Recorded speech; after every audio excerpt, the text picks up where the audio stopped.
sou o professor Rodrigo Domingues. A gente vai falar um pouquinho agora sobre o capítulo 5 do terceiro bimestre, onde o tema se volta para o condicionamento físico. Entre várias considerações, a gente tem algumas capacidades físicas, como o equilíbrio, a resistência, que a gente já até falou um pouquinho nas semanas anteriores, mas agora vamos falar de uma forma um pouquinho mais aprofundada e alguns conceitos novos.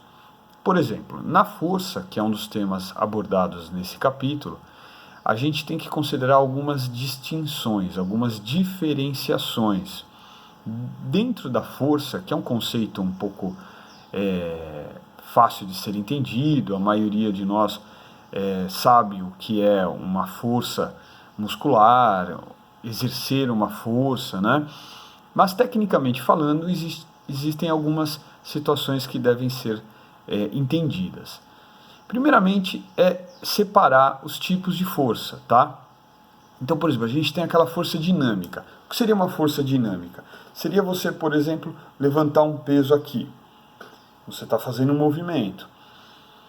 Você está fazendo uma força dinâmica, tá? Você está promovendo o movimento através da força. Quanto mais peso, maior vai ser a força necessária. Você também pode, por exemplo, reparar que alguns treinamentos de profissionais, eles correm com arrastando algum peso na cintura. Então, não que ele carregue um peso em cima dele, isso não é tão saudável porque pode lesionar um pouco a coluna, o joelho.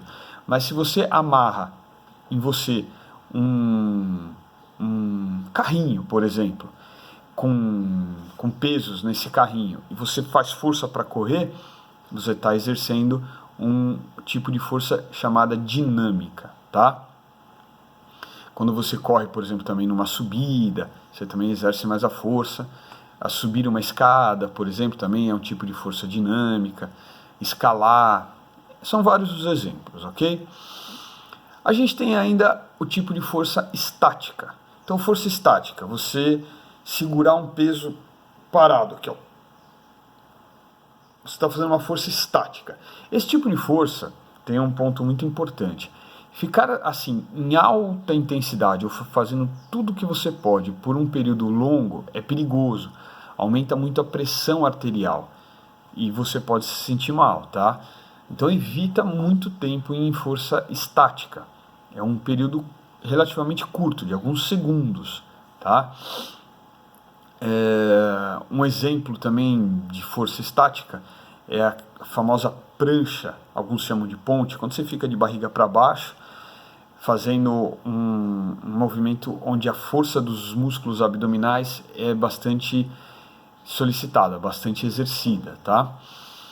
Outro exemplo de força estática, você ficar simulando um movimento de sentar. Então você faz de conta, faz que vai sentar, mas não senta e segura o peso corporal só com os seus músculos da coxa.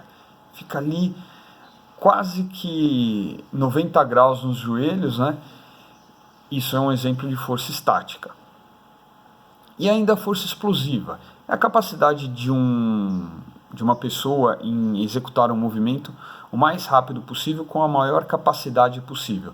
Um clássico exemplo é o chute ao gol, né? Quanto maior a força explosiva de um atleta, maior vai ser a velocidade que ele vai dar à bola no chute ao gol. Numa raquetada no tênis de mesa, é uma força explosiva. Num ataque do vôlei, na largada, por exemplo, quando você fala em atletismo, numa corrida, o momento onde a força explosiva mais acontece é no momento da largada. O restante da corrida já entra uma força dinâmica, né? Então, quanto maior a força explosiva para ele se lançar, né, naquele estalada do tiro da largada, né? Quanto maior a força explosiva dele, mais ele vai conseguir se lançar à frente dos adversários. Esse é um clássico exemplo de força explosiva. E entre outras situações que podem ser lembradas, e se você lembrar, pode colocar na atividade, ok? Então são esses os 3 tipos de força E a força é uma capacidade física que pode ser melhorada de acordo com o treinamento, os hábitos de vida, seja um atleta amador, seja um atleta profissional, ok? Obrigado e até a próxima.